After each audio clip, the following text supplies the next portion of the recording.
Bonjour. Donc nous allons commencer à passer en revue les différents types de questions que propose la plateforme e-learning. Donc avant tout, il faut se connecter. Une fois que vous êtes dans votre cours, donc première chose, si vous avez visualisé la vidéo précédente, il faut créer une évaluation qu'on avait appelée quiz chapitre 2. Donc une fois que vous paramétrez tout ce qu'il faut pour ce test, pour cet examen, donc je rentre. Et donc, vous vous rappelez, donc vous avez tous les paramètres qui étaient décidés lors de la création de l'évaluation.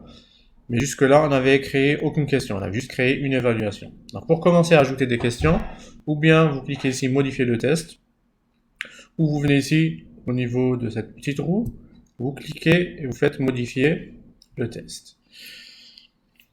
Voilà, donc c'est à ce niveau-là qu'on commence à créer des questions au sein de l'évaluation qu'on a appelée quiz chapitre 2.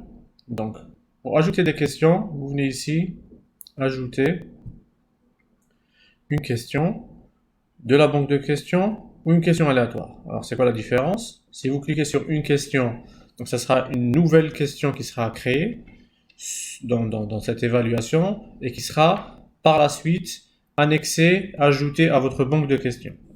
Sinon, si, et nous le verrons plus tard, si vous créez des questions au fur et à mesure dans votre banque de questions, ailleurs, en dehors de cet environnement quiz, vous pouvez importer une question que vous avez créée auparavant. Et une question aléatoire, là, si vous avez encore une fois une banque de questions qui est très très riche, où il y a beaucoup de questions, vous pouvez demander à la plateforme de choisir aléatoirement une, deux, trois questions à partir de cette banque de questions que vous avez déjà faite. Donc pour aujourd'hui, on va créer une question, une nouvelle question au sein de ce quiz. Donc voilà, dès que vous cliquez sur une question, vous avez toute la liste des différents types de questions que peut proposer cette plateforme. Alors vous avez les choix multiples, donc les QCM, ça peut être avec une seule ou plusieurs bonnes réponses, la question vrai ou faux, les questions à réponse courte où l'étudiant doit répondre avec un mot ou une petite phrase, la question numérique, l'étudiant doit répondre avec un chiffre, les questions calculées, là vous créez un exercice avec des variables, la composition donc c'est du texte et il faudra le corriger manuellement, à la différence de tous les autres types de questions qu'on va faire, qui sont dont la correction est automatisable, l'appariement, et je ajouterai glisser-déposer sur texte. Donc vous avez des légendes de texte que l'étudiant doit glisser dans des blancs, dans un paragraphe. Glisser-déposer sur une image, donc c'est légender une figure. Voilà, donc on va se contenter durant les vidéos, les prochaines vidéos, de faire les QCM, le type de question vrai, faux, réponse courte, l'appariement, glisser-déposer sur texte, glisser-déposer sur image et calculer simple. Donc on va commencer par la plus simple des questions, vrai ou faux. Donc voilà, vous sélectionnez et vous cliquez sur ajouter. Voilà, donc vous nommez votre question. Je vais l'appeler vrai ou faux numéro 1.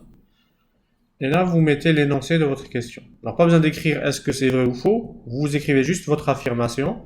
Par exemple, euh, la Covid-19 est une maladie bactérienne. D'accord? Donc, vous écrivez votre affirmation. Note par défaut, c'est le nombre de points attribués à la question. Donc, c'est 1 par défaut. Vous pouvez changer, mettre 2 par exemple. Et puis vous descendez ici, voilà, pour paramétrer la bonne réponse. Alors c'est quoi la bonne réponse? Est-ce que l'affirmation est vraie ou fausse? Dans ce cas-là, j'ai dit que la Covid est une maladie bactérienne, c'est faux. Donc la bonne réponse, c'est faux. D'accord? Sinon, vous mettez vrai en fonction de votre affirmation. Une fois que c'est fait, vous enregistrez. Voilà, donc votre question a été créée. Donc c'est la première question de cette évaluation quiz chapitre 2.